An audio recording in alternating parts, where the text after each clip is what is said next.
Life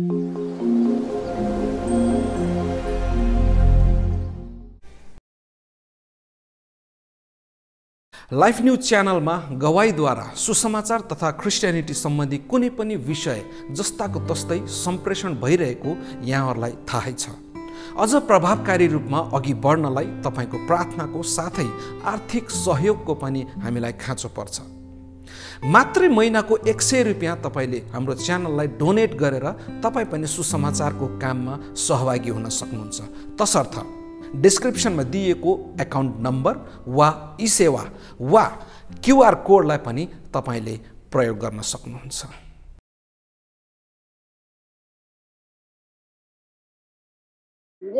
जय मसी, मेरो नाम सरिता नेपाली। अनि म चाहिँ मेरो परिवारमा हामी 4 जना थियौँ। अनि 4 जना हुँदै गर्दाखेरि हाम्रो परिवार त्यस्तै एकदम दुःख थियो। हाम्रो जीवनमा चाहिँ एकदम खाना पनि अब धौधौ जस्तो पर्थ्यो है। तर मेरो माइतमा चाहिँ ठिकै थियो, घरमा चाहिँ अलि दुःखै थियो। अनि त्यसरी परिवार चल्दै गर्दाखेरि अनि मलाई एकदमै गाह्रो हुन्थ्यो कि हाम्रो भन्नाले मलाई चाहिँ एकदमै अलिकति त्यो छोरी पायो भनेर घरमा चाहिँ मलाई हाम्रो जेठाजुले कुकुरीहरू भसाउने भुइँमा यस्तो गरेर चाहिँ घरमा पनि मलाई बस्न यसलाई छोड्दे, अब यो छोरी पाइएले भनेर चाहिँ मलाई घरमा पनि एकदमै इन्कार गर्नुभयो। घर परिवारमा सबै लाउनु भयो के यो छोरी पाएको यसलाई चाहिँ निकाल्न पर्छ भनेर है। अनि बाहिर देखाउटे रूपमा नभने नि भित्र चाहिँ सबै लाउनु भएको थियो, सबै थाहा थियो। अनि मैले त्यो माइली छोरी जन्मे, मेरो त्यो माइलो छोरी पेटमा हुँदाखेरि मलाई 8 महिनाको हुँदाखेरि मलाई पिट्न पनि आए, मेरो घाँटी अठाउन, मेरो श्रीमानले मलाई बेसी कुट्नु भयो है। अनि त्यस पछाडि फेरि उहाँले अब यस्तो यस्तो भन्नुभयो, उहाँले घर परिवारले नै यो गर्न लागेको हो भन्नुभयो है। अनि त्यसपछि उहाँले मलाई नै माया गर्नुहुन्थ्यो। त्यसपछि हामी अब त्यहाँ नबस्ने, अब घरमा नबस्ने अनि अन्तै बस्ने भनेर हामी हिँड्दै गर्दाखेरि मन्दिरमा पुग्यौँ। हामी सबैजना, हामी 4 जना भएर हामी चाहिँ यो बागलुङको कालिका मन्दिरमा अनि हामी पूजा गर्नलाई, त्यो दर्शन गर्नलाई गयौँ के। अनि जुन दिन म त्यो बागलुङको कालिका मन्दिरमा गएर भित्र पसेर हामीले एकै परिवार भएर अनि हामीले चाहिँ शान्ति माग्यौँ। हामीले परिवारमा उन्नति शान्ति माग्दै गर्दाखेरि जब मण्डली त्यो मन्दिरभित्र टेक्दै गर्दाखेरि मेरो जीवनमा चाहिँ एकदम ठुलो आँधी हुरी आयो है। अनि मलाई थाहा थिएन कि म चाहिँ अलि सानैमा बिहा गरेको थियो। अनि म सानैमा आउँदाखेरि म यस्तै सानै हुँदाखेरि 13-14 वर्षकै हुँदाखेरि हो कि अझै सानो हुँदाखेरि मलाई चाहिँ प्रभुको ट्याक्सहरू यति धेरै लामो लामो चिठी आउँथ्यो। तर यो पढ्यो भने बौलाइन्छ भनेर अनि कसैलाई थाहा नभएको मेरो नाम आउँथ्यो, घर परिवारले मलाई त्यो नामबाट बोलाउनु हुन्थेन कि। त्यसरी मेरो नाम कसरी थाहा भएर त्यसरी चिठी आउँथ्यो अनि हेर्न हुन्न भन्नुहुन्थ्यो। अनि मैले यो सुसमाचार पनि सुनेकै थिइनँ। अनि मैले चाहिँ यसरी इन्डियामा जाँदाखेरि मैले त्यहाँ देखेको सबैले आराधना गर्ने यस्तोमा म बस्थ्यो, अलिकति यो रोडभन्दा पारी जस्तोमा चाहिँ त्यो बिल्डिङमा त्यहाँ येशूको आराधना गरिराख्ने के। अनि त्यो सुनिरहेको थिएँ, मलाई अचम्मको लाग्थ्यो। त्यो धर्ममा गयो भने चाहिँ कोही नहुनेको त्यो येशू हुन्छ अरे। अनि त्यस्तोमा गयो भने अब यस्तो के अरे राम्रो हुन्छ अरे, कसैलाई फाप्छ कसैलाई फाप्दैन, यस्तो यस्तो कुरा गर्नुहुन्थ्यो उहाँले। अनि हामी नेपाल आइसकेपछि मलाई यही लाग्यो अब मेरो घरमा यस्तो आँधी हुरी आयो। अनि मेरो श्रीमानले चाहिँ बिहा गर्नुभयो। अनि हामीलाई थाहा नपाइकन उहाँले चाहिँ बिहा गर्नुभयो है। अनि उहाँले बिहा गर्नुभयो। अनि स्कुलबाट मेरो बच्चा आउँदै गर्दाखेरि भन्यो, मम्मी बाबाले त बिहा गर्नुभएको अरे, घरमा आएर नि बिहा गर्नुभयो अरे भनेर त्यो बच्चाले भन्दाखेरि रुँदै म गएँ। जाँदाखेरि सबै अब कता कता के भयो। अनि हाम्रो चाहिँ एकदमै गाह्रो अप्ठ्यारो आयो, समय आयो। अनि त्यसपछि फेरि मैले यस्तो सोचेँ, फेरि मैले मन्दिरमा बच्चा बोकेर फास्टिङ बसेर मन्दिरमा गएँ। त्यही मन्दिरमा गएर पूजा गरेर फर्किँदै गर्दा मैले त्यो उपवास त तोडेँ, तर मैले खाना केही खाएको थिइनँ।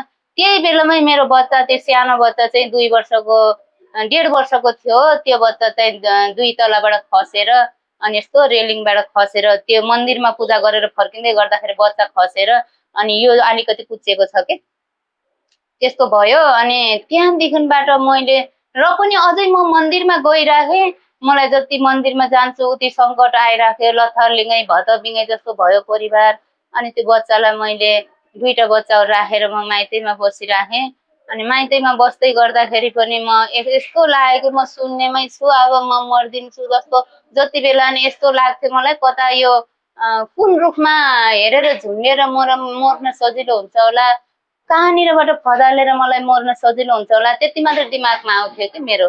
अनि त्यसपछि मैले यस्तो सोचेँ, अब यो बच्चाहरूलाई चाहिँ स्कुल पठाएर म मर्दिन्छु भन्ने सोचेर मैले अनि त्यो मुसाको विष लिएर त्यो पनि खाइदिएँ मैले है। कसरी बाँचेँ मलाई थाहा भएन। अनि म जाग्दै गर्दा बच्चाहरू नि आइराखेको थियो के अनि घरमै म बाँचिराखेको थिएँ, के औषधि खुवाउनु भएको थियो मलाई थाहा भएन। पछाडि धेरै समयपछि त्यस्तो गर्दै बित्दै गर्दाखेरि म चाहिँ प्रभुमा आएँ। यो बागलुङमा चर्चमा, यो अनुग्रह चर्चमा आएँ। अनुग्रह के चर्च छ बागलुङमा। अनि त्यो बागलुङमा मैले खोजिराखेँ, चर्च खोजिराखेको थिएँ, कोही पाइनँ। कोही नहुनेको यसो हुनुहुन्छ अरे भनेर त्यस्तो भनेको कुराहरू मैले सुनिराख्दा अनि एकजना दिदी चाहिँ दुइटै हातमा चुरा नलाएर आउनुभएको थियो। अनि मैले त्यहाँ बसिराखेँ पसलमा, मैले यो सिलाइ सिक्छु भनेर आएको थिएँ कि। अनि त्यसपछि मैले भने दिदी हजुरले किन यस्तो चुरा नलाउनु भएको भन्दाखेरि उहाँले भन्नुभयो, अनि बहिनी अनि तिमीलाई भन्यो भने विश्वास गर्दैनौ, तर चाहिँ म हजुरको श्रीमान हुनुहुन्न हो भनेको होइन, श्रीमान हुनुहुन्छ भन्नुभयो। अनि भन्नु न किन नलाउनु भएको भन्दाखेरि म चाहिँ यस्तो हो, म यसुलाई पुज्छु, त्यो कारणले। उहाँले चाहिँ त्यस्तो लाउनु हुने रहेछ कि म यसुलाई पुज्छु, सबैले मलाई यस्तो घृणा गर्छ, यो गर्छ त्यो गर्छ बहिनी, त्यो भएर मैले भन्दिनँ, यसु चाहिँ मुक्तिदाता हुनुहुन्छ भन्नुभयो।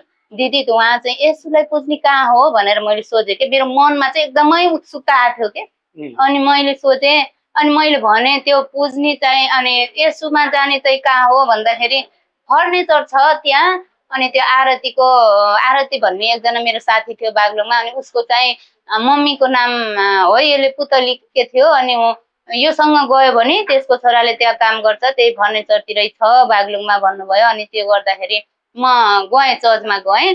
अनि चर्चमा जाँदै गर्दाखेरि हाम्रो यो बगाले पास्टर के प्रकाश बगाले उहाँले चाहिँ मलाई गरन गराउनु भएको थियो। अनि बप्तिस्मा नि उहाँले दिनुभयो। अनि गरन गर्दै गर्दाखेरि उहाँले भन्नुभयो, बहिनी नानी तिमी चाहिँ यो गर्दाखेरि अनि के अरे तिमीलाई चाहिँ गाह्रो भयो भने मरम लगाइरहेको थियो मलाई। अनि मरम लायो भने तिमी छिट्टो आइहाल्नु है मण्डलीमा भन्नुभएको थियो कि।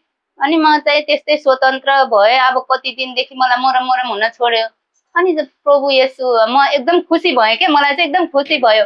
ए प्रभु येशू भनेपछि त सबै प्रभुले गर्नुहुन्छ भनेर। अनि म चाहिँ त्यहाँनिर अब त्यही काम गर्न थालेँ। अनि काम बच्चाहरू माइत थियो, मैले काम गर्न थालेँ। काम गर्दै गर्दाखेरि अनि कहिले मण्डली जान्थेँ।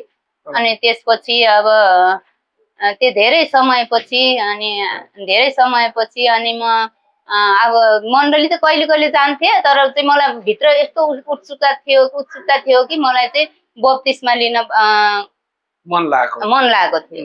अनि त्यहाँ बप्तिस्मा ल्याउन मन लागेको थियो। अनि त्यसपछि मैले बप्तिस्मा ल्याउँछु भन्दाखेरि मण्डलीमा यसले अब केही थाहा छैन, म आउनै छैन, मलाई चाहिँ त्यति प्रभु येशू धन्यवाद प्रभु भन्न आउँथ्यो है। तर प्रभुले अनि त्यो मण्डलीभित्र पसेपछि मलाई आनन्द आउँथ्यो। मण्डलीमा यति धेरै मानिसहरू हुनुहुन्थ्यो कि।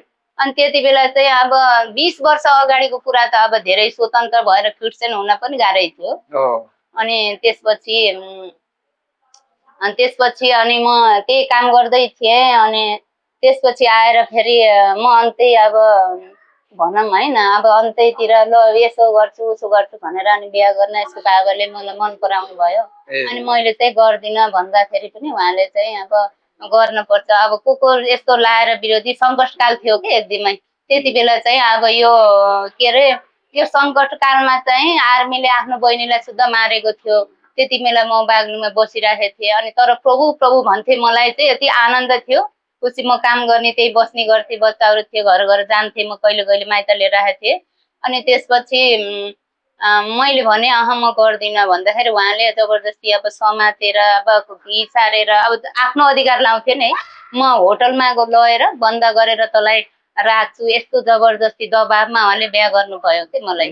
तर मेरो इच्छै थिएन, म यस्तो मर्न जस्तो लाग्दैन। उहाँले जबरजस्ती दबाबमा उहाँले बिहा गर्नुभयो। अनि गरिसकेपछि नि ठिकै छ, भनेर म बसिरहेको थिएँ। मैले त अब प्रभुको आज्ञाहरू वचन सुन्दै गर्दाखेरि हामीले यो गर्नुहुन्न, हामीले इन्कार गर्नुहुन्न, अनि उहाँहरूलाई आदर गर्नुपर्छ भन्ने कुराहरू सबै मैले जानेको थियो। अनि त्यो सिक्दा सिक्दै मैले जुन दिन प्रभुलाई ग्रहण गरेँ त्यो दिनदेखि चाहिँ मैले यो गर्नुहुन्न भनेको कुराहरू मैले कहिले गरिनँ अनि गरिनँ। अनि त्यसपछि उहाँले फेरि यस्तो सोच्नुभयो, अनि भो अब तैँले यो यसुमा जान भन्दा त मलाई पुजिस् भने अनि ठिकै हुन्छ भन्नुभयो क्या उहाँले। मलाई श्रीमानले भन्न थाल्नुभयो, मलाई पुजिस् भने सबै थोक पुग्छ। आफैले मण्डली लहर छोडिदिनु भयो, आफैले त्यो भन्नुभयो फेरि। अनि त्यस्तो गर्दाखेरि अब मण्डलीले पनि यसलाई बप्तिस्मा दिने होइन, अब यो अलि हाउडे जस्तै छ, अब यो परिपक्कै छैन, अब संसारतिर फर्केर जान्छ भनेर उहाँहरूले त्यस्तो भन्नुभयो क्या। मलाई चाहिँ एकदम रहर थियो। अनि म 1 वर्ष फेरि फर्केर संसारतिरै गएँ कि मनमा चाहिँ प्रभु प्रभु भन्ने आउँथ्यो। तर चाहिँ मलाई यस्तो आएन कि म के अरे म चाहिँ यसरी मण्डली गइनँ, 1 वर्ष गइनँ। अनि म निको भएँ, अनि गइनँ। अनि निको भइसकेपछि फेरि मलाई चाला चाला आएर चिलाउने यत्रो यत्रो डब्बा आएर मलाई सन्चो भएन। अनि त्यसपछि हामी श्रीमान श्रीमती भएर त्यो उ गर्न गयौँ, कपास बनाउने, अगरबत्ती लैजाने, कापी लगेर त्यहाँ चाहिँ हामीले पूजा गर्नलाई जाने भनेर हामी त्यसरी गयौँ कि। अनि त्यहाँ गएर कति ठाउँमा लामा झाँक्रीमा गयौँ, त्यहाँ सन्चो भएन।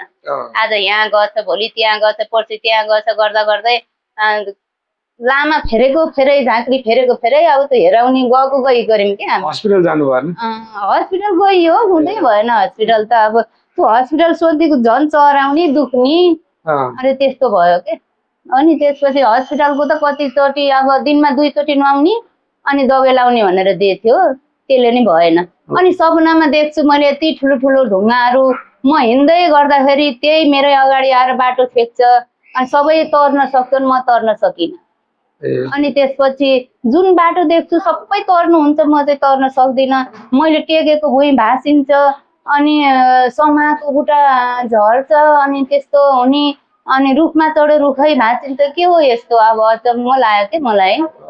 प्रभुले त जस्ता नि बचाउनुहुन्छ अरे, मेरो विश्वास चाहिँ त्यस्तो भयो क्या। जस्ता नि बचाउनुहुन्छ अरे, यो भाँचेर केही फरक पर्दैन, म बाँच्छु, मेरै प्रभुले बचाउनुहुन्छ भनेर सोचेँ है। अनि त्यस्तो अचम्म भयो, प्रभुले त्यहाँनिर काम गर्नुभयो। अनि म साँच्चै केहीले पनि छोएन। अनि म लास्टमा भने बागलुङ मन्दिरमा गएर अब यो 700 बत्ती जलायो भने सन्चो हुन्छ अरे भनेर 700 बत्ती जलाएँ त्यो कालिका मन्दिरमा। अनि मैले त्यो 700 बत्ती जलाइसकेपछि मलाई झन् गाह्रो भयो। अनि झन् गाह्रो भयो, झन् चिलाउने, झन् ठुल्ठुला आउने। अनि त्यसपछि उहाँले भन्नुभयो, अनि जा त नि भो ठिकै छ, तेरै प्रभुमा जा, अब सन्चै नभएपछि के गर्ने त भन्नुभयो। अनि तेरै प्रभुमा जा, ठिकै छ भनेर भन्नुभयो मलाई श्रीमानले। अनि मैले चाहिँ भने, प्रभु यदि तपाईँको इच्छाको छु भने अब म तपाईँको अब क्षमा पाउने लायकको छु भने प्रभु म अबदेखि चाहिँ मैले गर्दिनँ। मैले यस्तो हल्का रूपले सम्झेर भने बाइबल थियो प्रभु, अनि मलाई चाहिँ क्षमा दिनुहोस्, अब चाहिँ मैले यो गर्दिनँ, तपाईँका विरुद्धमा केही गर्दिनँ, म चाहिँ सधैँको निम्ति फर्किन्छु, तर तपाईँले मलाई आज दर्शन दिनुहोस् भने के मैले। अनि प्रभुले यस्तो दर्शन दिनुभयो, पुरा मेन रोड दिनुभयो के मलाई दर्शनमा। अनि त्यहाँदेखि फर्केँ, म बत्तिसमा लिएँ मैले। म धेरै टाढा थिएँ तराईतिर, उहाँबाट फर्केर आएर पनि बत्तिसमा लिएर नाइटमा आएर नाइटमै गएँ। अनि के अरे, अनि त्यसपछि मैले कुनै दिन पनि मैले अब हुन मानिसुँ कति ठाउँमा अब भयो होला, तर चाहिँ मैले त्यस्तो कुनै प्रभुले गर्नुहुन्न भनेको कुरा मैले अहिलेसम्म गरेको छैन। र अनि समस्या प्रभुलाई पाइसकेपछि आशिष सँगसँगै कतिचोटि कष्ट पनि आयो, पीडा पनि आयो। उहाँ आफैले मण्डली लैजाने मान्छे। अनि म फास्टिङ बस्न थालेँ, मेरो भित्रै मनबाट त्यस्तो आउन थाल्यो है सुरुमा। अनि एकचोटि धेरै गाह्रो अवस्था थियो, अनि प्रभुले मलाई वचन दिनुभयो बागलुङ मण्डलीमै। अनि त्यसपछि फेरि अब कहिले कष्टका कुराहरू आए। अनि आउँदै गर्दाखेरि मैले प्रभुलाई छोडिनँ, मैले कहिले प्रभुलाई छोडिनँ। अनि हामी घर गयौँ, घर जाँदै गर्दाखेरि पनि अनि राम्रै सबै बुहारीभरिमा चाहिँ राम्रो हो भनेर मलाई बेसी राम्रो गर्नुहुन्थ्यो है। घर हाम्रो सासूले सबैले राम्रो गर्ने, देवरले पनि भाउजूमा त धेरै राम्रो, भाउजू म यही हो भन्ने कुरा गर्नुभयो। तर पछि क्रिस्चियन भइसकेपछि अनि मलाई सबैले घर परिवारले घृणा गर्नुभयो, मेरो जेठाजुले नि घृणा गर्नुभयो, यो जात नकुलाको धर्ममा गई कि अनि यसलाई चाहिँ लखट्न म पनि सहमत छु भन्नुभयो है। अनि त्यसपछि त्यस्तो भन्नुभयो। अनि सासूले पनि भित्रभित्र सबै गुटबन्दी बाँधेका रहेछन्, मलाई थाहा भएन। परमेश्वरले मलाई चाहिँ दर्शन दिनुभयो, त्यो नयाँ पुल भन्ने ठाउँमा दर्शन दिनुभयो के देखाइराख्नु भएको थियो अनि दर्शनमा। अनि मैले भने प्रभु यो ठाउँमा म जान सक्दिनँ, यस्तो अप्ठ्यारो जस्तो पहाडै पहाड भएको खोलाको तिरमा बाटो छ, त्यहीँनिर घर छन् झुप्डी झुप्डी जस्तो, अनि त्यस्तो देखाउनु भयो के। अनि त्यस्तो म जान सक्दिनँ प्रभु यहाँ भन्दाखेरि पछि हाम्रो जेठाजुको छोराले त्यो बाबुले भने कि अनि आन्टी तपाईँलाई चाहिँ यति सोझी हुनुहुन्छ, तर तपाईँलाई चाहिँ किन सबैले मार्नलाई तपाईँलाई चाहिँ योजना गरेका छन् भन्ने कुरा गर्नुभयो कि। मैले नाम लिन्न, किनभने मैले उहाँलाई भनेको थिएँ अनि बाबु मैले नाम लिन्न तिम्रो, अनि भन के कारण हो भन्दाखेरि सबै घर परिवार छिमेकहरू मिलेर, अब मेरो ठाउँमा त क्रिस्चियन भन्ने नामै थिएन, त्यो कारणले गर्दा मलाई मार्न खोजे। अनि मार्न खोजे, ठिकै हो धन्यवाद प्रभु भने। अनि दर्शन पहिले दिनुभएको थियो प्रभुले, अब उहाँले त्यो गर्न भन्दा म चाहिँ पहिले निस्केर जान्छु भनेर। अनि मेरो बच्चा चाहिँ सानै थियो, अनि 9 महिनाको कि यस्तै 11 महिनाको थियो, 11 महिनामा हिँड्यो, 9-10 महिनाको थियो। अनि त्यति बेला श्रीमान पनि उतै लाउनु भयो, सबै थोक लाएपछि अनि मलाई चाहिँ घरबाट निकालेपछि ठिकै छ म सिलाउन सिक्न जान्छु भनेर म सिकिरहेको थिएँ। फेरि गएँ अनि नयाँपुलमा गएर अनि यस्तो सोचिरहेको थिएँ, म मरे पनि प्रभुकै, बाँचे पनि प्रभुकै, मलाई कसैले सहायता गरेन भने पनि मेरो भित्रको हृदयमा चाहिँ यस्तो आयो कि अनि म फास्टिङ बस्दै गरेँ भने पनि प्रभुले उठाएर लानुहुन्छ, मेरो सोचाइ त्यस्तो थियो। नत्र मलाई प्रभुले यो 3टा बच्चा हुर्काउन दिनुहुन्छ भनेर मैले 3टा बच्चा सम्हालेर म बसिराखेँ। अनि कहिले कहिले जानुहुन्थ्यो श्रीमान, अनि फेरि फर्केर आउने, अनि कहिले रिसाउने कहिले माया गर्ने, त्यसै गरी गरी उ गर्नुभयो। अनि घर जाने आउने गर्नुभयो धेरै पछि। अनि केही समय पछाडि फेरि उहाँले अब आफै पनि मण्डली नजाने के डराउने, तर विश्वास गर्ने, सङ्कटकालभरिमा नि लो प्रार्थना गर मेरो लागि भन्ने। सङ्कटकालमा मलाई केही भएन, राम्रो भयो, सुरक्षित भयो। कतिजना हाम्रै देवर पर्नुभयो, बेनीको भिडन्तमा छोराले लाएर उहाँले जागिर छोड्नुभयो, अनि तर चाहिँ उहाँलाई केही भएन, एकदम विश्वास गर्ने। अनि लास्टमा आएर जब घर परिवार सबै लाग्दाखेरि उहाँ पनि लाएर मलाई चाहिँ निकाल्नु भयो घरबाट होइन। अनि निकालेर म नयाँपुलमा गएर बसेँ, बच्चाहरू पालेँ। अनि 15 वर्ष म त्यहाँ बसेँ। 15 वर्षसम्म बस्दै गर्दाखेरि उहाँले अनि म चाहिँ प्रभुमा अगाडि बढेँ। जस्तो अवस्थामा पनि मेरो हात भाँचियो, उहाँले कुनै दिन के भयो भनेर नि सोध्नु भएन। मेरो करङ भाँचियो, मैले काम गर्दै गर्दा पसल गर्ने, मैले त्यसरी कमाएर कहिले बालुवा बोक्ने, त्यसरी नि बच्चाहरूलाई पाले, दुःख गरेँ। अनि लास्टमा चाहिँ उहाँले अनि लास्टमा प्रभुले भन्नुहुन्थ्यो आउँछ पछि आउँछ। अनि झन् 3 वर्ष अगाडि त उहाँले मलाई घरमा जान्थ्यौँ हामी है, कहिले कहिले धेरै दुःख कष्ट चाहिँ प्रभुमा भयो, आशिष पनि भयो। अनि प्रभुले मलाई त्यो गर्नलाई साहस दिनुभयो। अनि भइसकेपछि अनि त्यहाँ जाँदाखेरि मलाई अनि यस्तो भयो, घरमा जान्छु अनि बोलाउनुहुन्थ्यो, राम्रै गर्नुहुन्थ्यो बिचबिचमा। अनि घर जाने 2-4 दिन बस्ने आउने, कहिले अब यसो खेत रोपेर आउने, घर काम गरेर आउने गर्थेँ। अनि उतै बस्ने गरेँ, बिचमा घर परिवारले पनि राम्रै गर्नुहुन्थ्यो। त्यसो गरेर नि म निस्किसकेछु, थाहा पाएर निस्किसकेपछि म घरमा सधैँको लागि बस्न गइनँ। अनि अहिलेभन्दा 4 वर्ष अगाडि चाहिँ मलाई यस्तो अवस्था आयो कि उहाँले चाहिँ माया गर्दा गर्दा एकदमै घृणा गरेर तिरस्कार गर्नुभयो कि मलाई चाहिँ दोस्याउने कुराहरू, धेरै कुराहरू आयो। अनि दोस्याउने कुराहरू आउँदै गर्दाखेरि ठिकै छ अब उहाँले त्यति भनेपछि भनेर म नि बसिराखेँ। हिँड घर भनेर लास्टमा आएर घर हिँड भनेर म घर गएँ, बसाएर म घर गएँ। घर जाँदाखेरि दिनभरि राम्रै 4-5 दिन बस्यौँ। अनि बेलुका साँझ चाहिँ यस्तो गर्नुभयो, एक दिन चाहिँ छोरीलाई भन्नुभएछ अनि यसलाई चाहिँ मार्न पर्छ तेरो मम्मीलाई भन्नुभयो अरे, तर मम्मी गएर मारौँ भन्नुभयो अरे। छोरी कति वर्षको थियो? छोरी 15 वर्षको, अहिले 17मा लायो। अनि मारौँ भन्नुभयो अरे। अनि त्यसपछि फेरि त्यति बेला हामी गयौँ। त्यसपछि धेरै पछि फेरि आइयो, यस्तै 6 महिनापछि आएपछि घर जाऊँ भन्नुभयो। ठिकै छ त नि भनेर फेरि गयौँ हामी घर। अब कतिसम्म नम्र भएर होइन, दुःख कष्ट सबै सहेर नै उहाँले भनेको हरेक कुरा मान्दै गइयो। अनि जाँदाखेरि बस्यौँ 4-5 दिन बसेपछि त बेलुका रक्सी खाएर ल यसलाई त अब मार्न पर्छ भन्ने कुराहरू भयो। मलाई थाहा थिएन, मैले बाइबल पढ्दै थिएँ। बत्ती मारिदिनु भयो फेरि, अनि फेरि पढ्छु भनेर हेरिराखेको छु बाइबल, फेरि बत्ती मारिदिनु भयो त्यो बाइबल पढेको देखेर। अनि 2 चोटि बत्ती मारिसकेपछि त उहाँ अर्काले कालो सिसासिताका घर बनाए, तैँले प्रभु प्रभु भन्दै तैँले सम्पत्ति कमाएको खै भनेर दङडा डुङ्डु गरेर अनि झगडा गर्दा गर्दै त अब यसलाई मार्न पर्छ भनेर उहाँले चाहिँ कहिले हात यसको कहिले पनि पिट्नी कुट्नी भन्ने कुरै थाहा थिएन उहाँलाई। तर यति विश्वास गर्थेँ कि मैले। अनि प्रभुले यो नि मलाई जीवनमा थाहा गराउनु भयो कि मानिसमाथिको भरोसा चाहिँ होइन, मैले प्रभुमाथि भरोसा गर्ने। मैले उहाँमाथि भरोसा गर्थेँ, उहाँले कहिले कुट्नै सक्नुहुन्न भन्थे कि। अनि पहिले बच्चाहरूलाई पनि कुट्नु थिएन, तर त्यति बेला त यस्तो गरेर कुट्नु भयो कि उहाँले मार्ने भनेर। अनि कुट्नु भयो, मलाई कुट्नु भयो, यसलाई आजै मार्न पर्छ, यिनीहरूको ग्रुपै खतम गर्ने हो भन्नुभयो क्या उहाँले। अनि त्यस्तो भन्नुभयो। अनि छोरीले भने बाबा यस्तो नगर्नु, मेरो बाबा हो भने मेरो मम्मीलाई त्यस्तो नगर्नु भन्दै गर्दाखेरि उहाँले मान्नु भएन। अनि छोरीलाई सुधार्ने मार्नलाई उहाँलाई पुरा खेदाउनु भयो कि। त्यो राति पुरा खेदाउनु भयो। हामी झुकेर अनि जेठाजुमाको गएर हामी बस्यौँ। अनि पछि सबै आइसकेपछि देउरानीहरू आए, त्यहाँको समाजहरू आउँदै गर्दाखेरि भन्नुभयो होइन यो मैले गरेको छैन भन्नुभयो। पछि 4-5 दिनमा फेरि हामी त्यति बेलै राति बस्यौँ, बेलुका चाहिँ हामी फेरि गयौँ, आफ्नो घरमा गयौँ।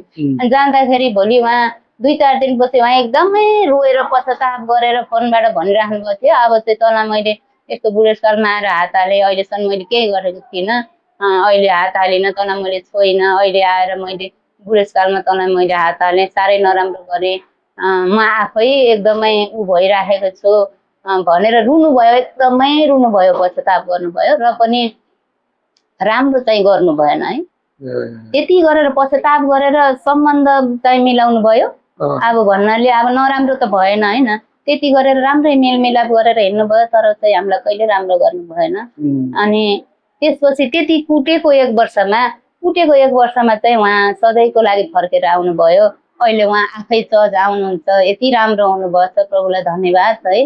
मलाई त्यो खुसी लाग्छ। अहिले मण्डलीमा आएर मलाई पनि ओइ प्रार्थना गर, वचन पढ भन्नुहुन्छ, आफू पनि कहिले प्रार्थना गर्न बस्नुहुन्छ। अनि 40 दिनको फास्टिङ गर्दै गर्दाखेरि अहिले म पनि बस्छु खाने बेलासम्मको लागि भनेर उहाँ पनि फास्टिङमा बस्नुभएको थिएँ। अनि प्रभुले यतिसम्म परिवर्तन गर्नुभयो। अनि मैले सोचेको थिएँ बच्चाहरूको लागि अब कागज पत्रहरू बनाउँदा, नागरिकता बनाउँदा नि गाह्रो हुन्छ अब भनेर यो 2-3 वर्ष अगाडि अहिले चाहिँ आफूले सबै बच्चाको नै आफै गरिदिनु भयो। अनि आफै फर्केर आउनुभयो, अहिले आफै रेगुलर चर्चमा आउनुहुन्छ। र उहाँ बत्तिसमा लिनुभएको छैन, म बत्तिसमा लिन्छु, सबै छोड्छु अब भनेर चाहिँ उहाँले भन्नुहुन्छ। अनि प्रभुलाई धन्यवाद। मेरो जीवनमा कसरी उहाँलाई त्यस्तो मन लागेको छ त नि, परिवर्तन कसरी हुनुभएको छ त नि, तपाईको कारणले हो कि? अब मैले अब प्रार्थना गर्थेँ, मैले यस्तो प्रार्थना गरेँ, म 3 रात 3 दिनको फास्टिङ पनि बसेँ। मैले मुखले कहिले पिराइन, मैले चाहिँ फास्टिङ मात्रै बसेँ, प्रार्थना गरेँ, मैले रुँदै भने प्रभु। अनि कुनै दिन मैले भन्थेँ प्रभु अब यदि तपाईँको इच्छा होइन भने मलाई छुटाउनुहोस्, म एक्लै बस्छु भन्दा नि मलाई त्यो भएन। अनि जहिले पनि अब त्यो छुटाउनुहोस् भन्दाखेरि एकतिरबाट ठुलो के गर्ने, अर्कोले थिचोमिचो आउने, फेरि उहाँ नै आएर फेरि राम्रो गर्नुहुन्थ्यो। बालबच्चा त्यो हामीलाई हेला गर्ने, घृणा गर्ने व्यक्तिहरूलाई उहाँले नै कराउने, गाली गर्ने, आफ्नो बच्चाहरूलाई यो मेरो हो भन्ने, अनि माया गर्ने, त्यसरी हिँड्नुहुन्थ्यो कि। अनि फेरि जाने, अनि फेरि कता हो बिर्सिने, त्यस्तो गर्नुहुन्थ्यो। अहिले चाहिँ आएर अनि धेरै राम्रो हुनुभएको छ। अनि अहिले धेरै प्रेम गर्नुहुन्छ, परमेश्वरलाई पनि प्रेम गर्नुहुन्छ, प्रभुलाई। अनि फास्टिङ बस्ने, प्रार्थना गर्ने, रेगुलर मण्डली आउने। अनि उहाँ चाहिँ अब सधैँको निम्ति कुनै यसरी मलाई यस्तो लाग्छ कुनै क्षण उहाँ शैतानले चलाएर अलिकति समयमा 2-4 महिनै उहाँ ब्याकसाइड भए पनि जीवनमा सधैँको लागि फेरि फर्केर आउनुहुन्छ भन्ने मलाई लाग्छ। अनि यसरी धेरै परिवर्तन गर्नुभयो। अनि परमेश्वरले म धेरै अब म जस्तो व्यक्ति भनेको मैले त 100 रुपियाँ पताउने पनि थिएन। मैले त्यस्तो अवस्थाको व्यक्तिले अहिले छोराछोरी पढाएँ। अनि मैले प्रभुसँग माग्दै गर्दाखेरि मेरो म प्रार्थना गर्ने माग्ने म यही थिएँ कि प्रार्थनामा चाहिँ म यति लगनशील हुन्थेँ। अनि आराधना गर्ने रातिमा पनि प्रार्थना गर्ने हाम्रो देवरले भन्नुहुन्थ्यो। म टोइलेट झर्दै गर्दा नि राति 12 बजे नि हाम्रो भाउजूले त भजनहरू गाउँदै प्रार्थना गर्नुहुन्छ भन्नुहुन्थ्यो कि हाम्रो देवरले। अनि मैले प्रार्थना गरेर माग्थेँ, प्रभु मेरो घर परिवारलाई बचाउनुहोस्, मेरो माइती माउरीलाई बचाउनुहोस्। अहिले अब मेरो छोरी दुइटैले बप्तिस्मा लिएको हो। अनि मैले माग्थेँ, मलाई यस्तो लाग्थ्यो त्यति बेला चाहिँ अब सबभन्दा ठुलो जागिर राम्रो जागिर भनेको सरकार जागिर हो, अनि यही गर्छु, मैले यही दिनुहोस् प्रभु भनेर मागेँ मैले है। हात जोडेर 3 वर्षसम्म प्रार्थना गरेँ, बचाउ थिएँ। अनि ती ठुला भए 18 वर्ष पुगेपछि ठ्याक्कै दुइटै छोरी एकैचोटि भर्ती भए। अनि परमेश्वरले अनि जे मागो प्रभुले जायज र असल कुरा चाहिँ त्यही परमेश्वरले मलाई दिनुभएको छ। प्रभुलाई धन्यवाद। अनि प्रभुलाई पाइसकेपछि धेरै आशीषित भएँ।